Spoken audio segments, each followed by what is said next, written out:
بسم الله الرحمن الرحيم. الحمد لله والصلاة والسلام على سيدنا رسول الله سيدنا محمد صلى الله عليه وسلم. أما بعد، مشاهدي الكرام، السلام عليكم ورحمة الله وبركاته، وأهلا وسهلا ومرحبا بكم من جديد.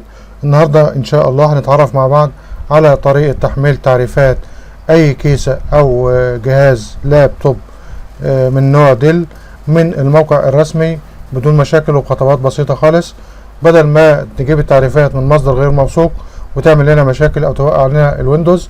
فالنهارده بخطوات بسيطه خالص هنتعرف اي كيسه عند حضرتك، سواء استيراد جديده اي نوع او لاب من ماركه ديل، هعرف حضرتك ازاي تقدر تخش على الموقع الرسمي لديل وتقدر تجيب التعريفات بشكل مضمون وموثوق، وازاي تجيب التعريفات متوافقه مع الويندوز اللي عندك علشان ما تعملش مشاكل وتنقل الجهاز بتاعك نقله تانية خالص. هتحس بالفرق بعد ما تحمل التعريفات الأصلية من موقعها الرسمي.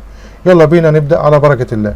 هنكتب في جوجل سيرش، هنكتب ديل وهندوس انتر. هنختار حاجة هنا يا حضرات اسمها درايفر الداونلود، هندوس عليها علشان احنا عايزين تعريفات الدرايفرات اللي عندنا او الهاردويرز اللي عندنا، اللي هي كارت الشاشة وكارت اللان والفيجا والحاجات دي. هندوس عليها كده، هيفتح معايا نافذة بالشكل ده يا حضرات. هنا طالب مني في الحقل ده او في المستطيل ده، بيقول لي انتر ديل سيرفيس تيب ديل AMC برودكت IDR موديل. بيقول لي حط السيريال نمبر او الموديل بتاع الجهاز اللي عندك. انا عندي فعلا جهاز، هنكتب الرقم بتاعه اللي هو D19M003. طبعا مش هنكتب ديل لان احنا اوريدي في الموقع الخاص بشركة ديل.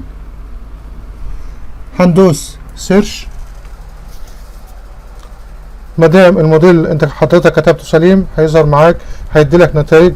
لو عندك حرف زيادة او حرف ناقص او حرف غلط هيديلك ايرور، وخلي بالك علشان ما تكتبش ممكن رقم يوديك لموديل تاني وتنقل التعريفات كلها وتحملها بشكل غلط ما يتوافقش مع جهاز. دخلتنا على الصفحة ديت شيك فور ابديتس، دي هنسيبها، مش عايزين تحديثات، احنا عايزين التعريفات الاصليه بس. هندوس هنا فتح لي النافذه دي يا حضرات. بيقول لي نظام التشغيل اللي انت عليه، هختار من هنا نظام التشغيل. انا ويندوز 10 64 بت، هختاره كده. وهنا بيقول لي لو انت عايز تعريف مثلا معين، يعني عايز تعريف كارت الشاشه بس لوحده، او كارت اللان لوحده، او كارت الصوت لوحده، هتكتبه هنا وهتدوس سيرش هيبحث لك عليه. طيب انا عايز التعريفات كلها، فانا هسيب اللي هي الكاتيجوري على اول، وهسيب كل حاجه زي ما هي بالشكل ده كده. هنزل تحت كده التقي التعريفات بتاعتي ظاهره، او بتاع الجهاز اللي انا حطيت رقم الموديل او السيريال نمبر اللي حضرتك هتلاقيه على ظهر الجهاز او جنب الجهاز. تدور عليه على الكيس هتلاقي ستيكر ملزوق وفي سيريال نمبر اللي هي اختصار SN ورقم بعدها، او هيقول لك الموديل وبرضه رقم بعديه زي الرقم اللي احنا كتبناه دلوقتي. دي تعريفات الكيسه اللي انا حطيت الموديل بتاعها. بدوس على اي حاجه كده او اللي انا عايزهم كلهم، بيبدا معايا التحميل بشكل طبيعي خالص، وبحملهم وبحتفظ بيهم عندي. انا حملتهم قبل كده، فهيبقوا عندك على طول. مش هتحتاج كل مره ان انت تخش على النت وتبحث عليهم وتجيبهم من اول وجديد. انت هتحتفظ بهم، هتعمل لهم داونلود، وكل ما تيجي تحمل ويندوز جديد هتبقى التعريفات عندك وتحمل وتسطب منها او تعرف منها على طول. انت هتخش على النت اول مره بس ويبقى عندك نسخه منها وانتهى الموضوع على كده. طيب في حاجه، لو انا مش عارف الويندوز اللي عندي نوعه ايه، او هو 32 او 86 او 64 بت، اقدر اعرفها ازاي؟ حاجه على ماي كمبيوتر، كليك يمين وبروبرتيز، هنلاقي حاجه هنا اسمها سيستم تيب، اللي هي ده يا حضرات كاتب لي 64 بت.